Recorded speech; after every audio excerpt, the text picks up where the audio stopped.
ശബരിമല ഭക്തരുടെ നെഞ്ചിൽ തീ കോരിയിട്ടുകൊണ്ട് പുതിയ വാർത്തകൾ പുറത്തുവരികയാണ്. ശബരിമലയിലെ സ്വർണ്ണക്കൊള്ള ശാസ്ത്രീയ പരിശോധനയിലൂടെ സ്ഥിരീകരിക്കപ്പെട്ടിരിക്കുന്നു. പാളികളിലെ ഭാരവ്യത്യാസം അക്കമിട്ട് നിരത്തുമ്പോൾ മറുപടി പറയാനാകാതെ പതറുകയാണ് പിണറായി സർക്കാരും ദേവസ്വം ബോർഡും. വിശ്വാസികളുടെ കണ്ണുനീരിനും കാത്തിരിപ്പിനും ഒടുവിൽ സത്യം പുറത്തുവരുന്നു. സ്വർണ്ണപ്പാളികളിൽ വലിയ തോതിലുള്ള ഭാരവ്യത്യാസമാണ് പരിശോധനയിൽ കണ്ടെത്തിയിരിക്കുന്നത്. പാളികളിലെ സ്വർണത്തിൽ വ്യത്യാസം കണ്ടെത്തി.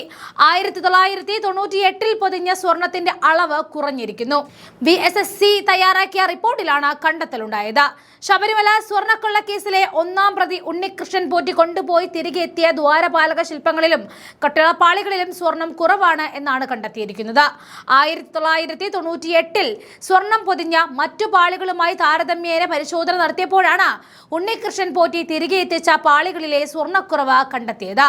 പ്രത്യേക അന്വേഷണ സംഘത്തിന്റെ നിഗമനങ്ങൾ അടക്കം നാളെ റിപ്പോർട്ട് ഹൈക്കോടതിക്ക് നൽകും.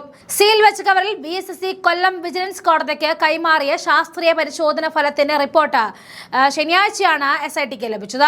വിശദമായ പരിശോധനയ്ക്ക് ശേഷം SIT മേധാവികളെ നാളെ റിപ്പോർട്ട് ഹൈക്കോടതിക്ക് കൈമാറും.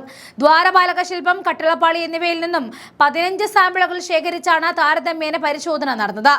1998 UB ഗ്രൂപ്പാണ് ചെമ്പ് പാളികളിൽ സ്വർണം പൂശിയത്. ഇത് വെറും ഒരു പിഴവല്ല, മറിച്ച് ആസൂത്രിതമായ ഒരു കൊള്ളയാണെന്ന ആരോപണം ശരിവെക്കുന്നതാണ് പുതിയ തെളിവുകൾ. ശാസ്ത്രീയമായ പരിശോധനാ ഫലം പുറത്തു വന്നതോടെ CPM നേതൃത്വം നൽകുന്ന ഭരണസമിതി അക്ഷരാർത്ഥത്തിൽ കുടുങ്ങിയിരിക്കുകയാണ്. താന്ത്രിക മുഖ്യന്മാരും മുൻ ദേവസ്വം ബോർഡ് പ്രസിഡന്റ് പത്മകുമാറും അടക്കമുള്ളവർ അറസ്റ്റിന്റെ നിഴലിലായി കഴിഞ്ഞിരിക്കുന്നു.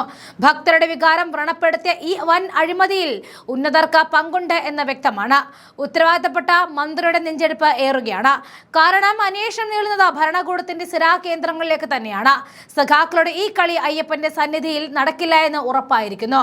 ക്ഷേത്രങ്ങളുടെ ഭരണം പിടിച്ചെടുക്കാൻ കാണിക്കുന്ന ആവേശം ക്ഷേത്ര സ്വത്തുക്കൾ സംരക്ഷിക്കുന്നതിലും എന്തുകൊണ്ട് CPM കാണിക്കുന്നില്ല? നവോത്ഥാനം പറഞ്ഞ ശബരിമലയെ തകർക്കാൻ ശ്രമിച്ചവർ ഇപ്പോൾ സ്വർണത്തിലും തൊട്ടിരിക്കുന്നു. ഇതിന് കാലം കണക്ക് ചോദിക്കാതെ വിടില്ല. അറസ്റ്റും ജയിൽവാസവും പടിവാതിക്കലെത്തുമ്പോൾ CPM ഇനി എന്ത് പുകമറയാണ് സൃഷ്ടിക്കുക എന്ന് ജനം ഉറ്റുനോക്കുകയാണ്. വിശ്വാസികൾക്കൊപ്പം എന്ന് നടിച്ച വിഗ്രഹങ്ങളെയും സ്വർണത്തെയും വരെ കൊള്ളയടിക്കുന്ന ഈ സംവിധാനത്തിനെതിരെ ജനവികാരം ആഞ്ഞടിക്കുകയാണ്. ശാസ്ത്രീയ തെളിവുകൾ പുറത്തുവന്ന സ്ഥിതിക്ക് ഇനി ആരെയും സംരക്ഷിക്കാൻ പിണറായി ഭരണകൂടത്തിന് കഴിയില്ല.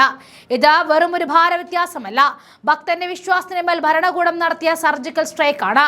ശബരിമലയിലെ പൊന്നിൻ തകടുകളിൽ കുറവുണ്ട് എന്ന് ശാസ്ത്രീയമായി തെളിഞ്ഞതോടെ CPMന്റെ കോട്ടകൾ വിറയ്ക്കുകയാണ്. മന്ത്രിസഭയിലെ പ്രധാനികൾ ഇപ്പോൾ ഇരുട്ടിൽ തപ്പുന്നു. അന്വേഷണം തങ്ങൾക്കരികിലേക്ക് എത്തുന്നു എന്നത് മന്ത്രിയുടെ തന്നെ ഉറക്കം കെടുത്തുകയാണ്.